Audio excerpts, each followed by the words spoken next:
త్వరలో neat 2026 results రాబోతుంది. NEET results రాగానే ఆ వచ్చే టైంలో అంటే పేరెంట్స్ ముఖ్యంగా చేయాల్సిన ఒక 10 పాయింట్స్ ఈ వీడియోలో మనం చూద్దాం. ఒకటి, నీట్ రిజల్ట్స్ వచ్చాక ఫస్ట్ అసలు భయపడకుండా రిజల్ట్స్ ని పూర్తిగా అనలైజ్ చేయండి. చాలా మంది ఏం చేస్తారంటే నీట్ మార్కులను చూసి వెంటనే ఏదో ఒక నిర్ణయం తీసేసుకుంటూ ఉంటారు. కొంచెం అనాలిసిస్ చేయండి. అసలు స్కోర్ ఎంత వచ్చింది, ఆల్ ఇండియా ర్యాంక్ ఎంత వచ్చింది, కేటగిరీ ర్యాంక్ ఎంత వచ్చింది, category wise detailed analysis, state rank ఒకవేళ రాష్ట్రం ప్రకటిస్తే గుర్తుంచుకోండి, ర్యాంక్ ఆధారంగా సీట్స్ వస్తాయి, మార్కుల ఆధారంగా కాదు. సో మార్కుల్ని చూసి మీకు కట్ ఆఫ్ గురించి ప్రాపర్ గా తెలియకుండా బ్లైండ్ గా మీరు కంక్లూజన్ కి వచ్చేసేకండి. ర్యాంక్ ఆధారంగా కేటగిరీ ర్యాంక్, స్టేట్ కోటా ఆధారంగా మాత్రమే మనకి ఇక్కడ సీట్స్ వస్తాయి. అలాగే మీ ప్రాపర్ డీటెయిల్స్ అన్ని వెరిఫై చేసుకోండి.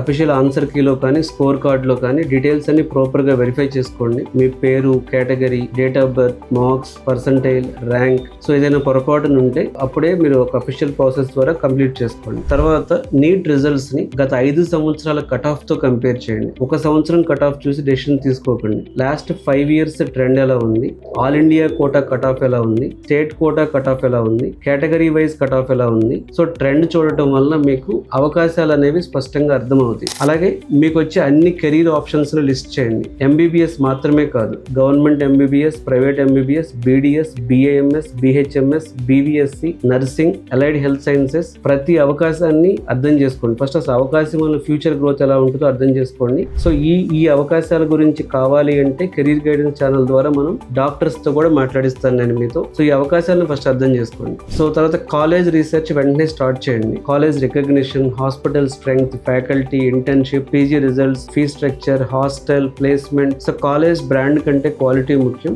ఇక్కడ కూడా మీకు నీట్ రిజల్ట్స్ మంచిగా వచ్చిన తర్వాత కూడా మీరు ఏ కాలేజ్ లో జాయిన్ అవ్వాలనే కన్ఫ్యూజన్ మీకుంటే హైదరాబాద్ లో టాప్ హాస్పిటల్స్ ఉన్న డాక్టర్స్ తో చాలా వాళ్ళు మన స్టూడెంట్స్ హెల్ప్ చేయడానికి ముందుకు వచ్చారు. సో వాళ్ళతో మీతో పర్సనల్ గా మాట్లాడిస్తాను మీరు కాలేజ్ సెలక్షన్ దగ్గర. అలాగే కౌన్సిలింగ్ ప్రాసెస్ పూర్తిగా నేర్చుకోండి. చాలా మంది ర్యాంక్ చెప్పకుండా కౌన్సిలింగ్ లో తప్పులు చేస్తారు. సో కౌన్సిలింగ్ ప్రాసెస్ పూర్తిగా నేర్చుకోండి. సో ఆల్ ఇండియా కోటా 15% ఉంటుంది, స్టేట్ కోటా 85% ఉంటుంది, చాయిస్ ఫిల్లింగ్ ఎలా, లాకింగ్ ఎలా, రౌండ్ 1 ఎలా, రౌండ్ 2 ఎలా, అలాగే సో స్ట్రే వేకెన్సీ రౌండ్ ఎలా, ఇట్లా కౌన్సిలింగ్ స్ట్రాటజీ అనేది కూడా ఒక స్కిల్. అలాగే డాక్యుమెంట్స్ సిద్ధం చేసుకోండి. NEET score card, admit card, 10th certificate, 12th certificate, transfer certificate, study certificate, caste certificate, అవసరమైతే EWS and PWD certificate, passport photos, Aadhaar. చివరి నిమిషంలో అప్పుడు పరుగులు పెట్టాల్సిన అవసరం ఉండదు. అలాగే ఫైనాన్షియల్ ప్లానింగ్ చాలా ఇంపార్టెంట్. గవర్నమెంట్ సీట్ వస్తే ఖర్చు ఎంత, ప్రైవేట్ సీట్ వస్తే ఖర్చు ఎంత, హాస్టల్ ఎంత, లోన్ అవసరమా, స్కాలర్షిప్ ఉందా, కేవలం సీట్ మాత్రమే కాదు ఇన్వెస్ట్మెంట్ గురించి కూడా ఆలోచించండి. అలాగే బ్యాకప్ ప్లాన్ సిద్ధంగా ఉండాలి. Plan A government MBBS, plan B private MBBS, plan C BDS, plan D veterinary, plan ఈ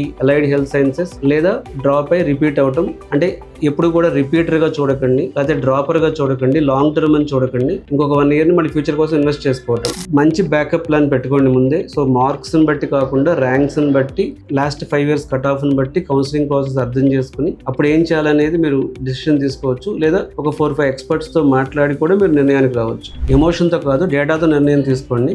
నీట్ రిజల్ట్స్ వచ్చిన రోజు వాట్సాప్ రూమర్స్ నమ్మాల్సిన అవసరం లేదు. యూట్యూబ్ సెన్సేషనల్ టైటిల్స్ చూసి భయపడాల్సిన అవసరం లేదు. బంధువుల ఒత్తిడితో వెంటనే నిర్ణయం తీసుకోవాల్సిన అవసరం లేదు. డేటా ఆధారంగా నిర్ణయం తీసుకోండి. అసలు నా ర్యాంక్ కి వాస్తవంగా ఏ కాలేజ్ వస్తుంది, ఫైనాన్షియల్ ప్లానింగ్, బడ్జెట్ ఎంత, లాంగ్ టర్మ్ గోల్ ఉందా లేదా, ఈ కాలేజ్ క్వాలిటీ ఎలా ఉంది, 10 years తర్వాత కూడా ఇప్పుడు చూసిన డెసిషన్ కరెక్ట్ అనిపిస్తుందా. సో ఇలాంటి డేటా పాయింట్స్ ఆధారంగా డెసిషన్ తీసుకోండి, కానీ ఎమోషన్ ఆధారంగా నిర్ణయం తీసుకోవద్దు. నీట్ రిజల్ట్స్ అనేవి డెస్టినేషన్ కాదు, అదేదో లైఫ్ ఇదైపోయినట్టు కాదు, అదొక డెసిషన్ మాత్రమే. నీట్లో మీకు ఎన్ని మార్కులు వస్తాయి, ఎలాంటి ర్యాంక్ వస్తుంది అన్న డేటా ఆధారంగా మీకు కన్ఫ్యూజన్ ఉంటే ఈ వీడియోలో వచ్చిన నెంబర్కి కాల్ చేసి నా అపాయింట్మెంట్ తీసుకుని డిస్కస్ చేయండి. Thank you.